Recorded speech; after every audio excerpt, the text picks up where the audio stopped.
দিল্লির বঞ্চনা বনাম উন্নয়নের পাঁচালী। জানুয়ারিতে জেলা সফরে নামতে চলেছেন অভিষেক বন্দ্যোপাধ্যায়। সময় হাতে অনেক কম, সামনে 3-4 মাসই অগ্নি পরীক্ষা। অভ্যন্তরীণ দ্বন্দ্ব ভুলে সংগঠনকে চাঙ্গা করতে তৃণমূলের নয়া কর্মসূচি।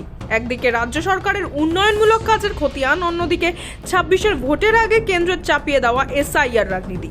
এই জোড়া হাতিয়ার নিয়েই নতুন বছর কেন্দ্র বিরোধিতায় শান দিতে প্রস্তুত রাজ্যের শাসক দল তৃণমূল কংগ্রেস। শনিবার বিকেলে সাংবাদিক বৈঠক করে নতুন কর্মসূচির ঘোষণা করে দেন তৃণমূলের সর্বভারতীয় সাধারণ সম্পাদক অভিষেক বন্দ্যোপাধ্যায়। SIR বিরোধিতার সঙ্গে রাজ্যের উন্নয়নমূলক কাজকে সামনে রেখে লড়াইয়ে নামছে শাসক শিবির। আমরা আগামী 2 তারিখ থেকে একটা কর্মসূচি শুরু করছি, যে বিজেপি সর্বশক্তি প্রয়োগ করে বাংলাকে লাঞ্ছিত, বঞ্চিত, নিপীড়িত করার যে প্রচেষ্টা দীর্ঘদিন ধরে চালাচ্ছে, সেটা এক ধাপ আরও এগিয়ে নিয়ে গিয়ে SIR করে বাংলার মানুষকে ভোটার তালিকা থেকে বাদ দেওয়ার যে ষড়যন্ত্র করেছে, বাংলার উপর যে আঘাত, বাংলার উপর যে হামলা, তার বিরুদ্ধে মানুষ সোচ্চার হবে এবং বাংলা আগামী দিন বাংলার ক্ষমতা দেখাবে। অভিষেক জানান, 2রা জানুয়ারি থেকে একটা কর্মসূচি শুরু করা হচ্ছে। রাজ্য সরকারের গত 15 বছরের কাজ নিয়ে মানুষের কাছে যাওয়া হবে। এর আগেও যাওয়া হয়েছে, আবারও মানুষের কাছে যাওয়া হচ্ছে সরকারের কাজ নিয়ে। বিস্তারিত রিপোর্ট কার্ড নিয়ে মানুষের দোরগোড়ায় দেওয়া হবে। আরও জানালেন, SIR নিয়ে বাড়ি বাড়ি যাওয়া হবে। বাংলার ভোটার তালিকা থেকে মানুষকে বাদ দেওয়ার চক্রান্ত করেছে। আমি 2 তারিখ থেকে রাস্তায় থাকব। আমরা 2 তারিখ থেকে আগামী 2রা জানুয়ারি, 2nd জানুয়ারি থেকে যে কর্মসূচি আমি শুরু করছি, একটা আমাদের অলরেডি মুখ্যমন্ত্রী সাংবাদিক বৈঠক করে তিনি আমাদের রিপোর্ট কার্ড অলরেডি তুলে ধরেছেন মানুষের কাছে। আমরা আমাদের একটা জবাবদিহিতা রয়েছে, যেহেতু 15 বছর আমরা ক্ষমতায়। আমরা যখন 2021-এও নির্বাচনে গেছিলাম, আমরা বঙ্গধ্বনি যাত্রা করে 10 বছরের রিপোর্ট কার্ড মানুষের কাছে তুলে ধরেছিলাম।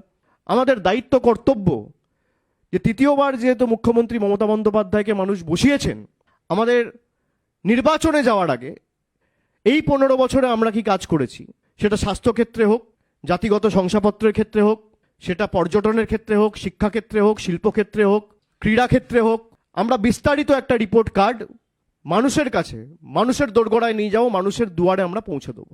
2nd জানুয়ারি থেকে বিভিন্ন জেলায় আমি নিজে যাব। সেখানে আমার কিছু কর্মসূচি থাকবে, জনসভা থাকবে, রোড শো থাকবে, কিছু কমিউনিটি ইন্টারাকশন থাকবে। যেমন আমি 2 তারিখ দক্ষিণ 24 পরগনা বারুইপুর থেকে সভা শুরু করব। তার পরের দিন আমি উত্তরে জলপাইগুড়ি, আলিপুরদুয়ার নিয়ে চা বাগানের শ্রমিকদের নিয়ে একটা ইন্টারাকশন করব, একটা আলোচনা সভা বা একটা সভা তাদের সাথে করব। শনিবার 26-এর নির্বাচনী লড়াইয়ের স্লোগানও প্রকাশিত হয়। এবারও বিজেপিকে প্রধান রাজনৈতিক শত্রু ধরে স্লোগান, যতই করো হামলা, আবার জিতবে বাংলা। এ প্রসঙ্গে অভিষেক বলেন, বাংলার মানুষের অধিকার কেড়ে নিতে চাইলে মানুষ ছেড়ে কথা বলবে না, মানুষ জবাব দেবে। যে এদের যত ক্ষমতা আছে প্রয়োগ করো, এদের যত টাকা, এজেন্সি, ক্ষমতা, election commission, high court, supreme court, paramilitary force, SIR, income tax, ED, CBI, media, টাকা, যত কিছু আছে আপনার সর্বশক্তি লাগিয়ে আপনি প্রয়োগ করুন। যতই করো হামলা, আবার জিতবে বাংলা।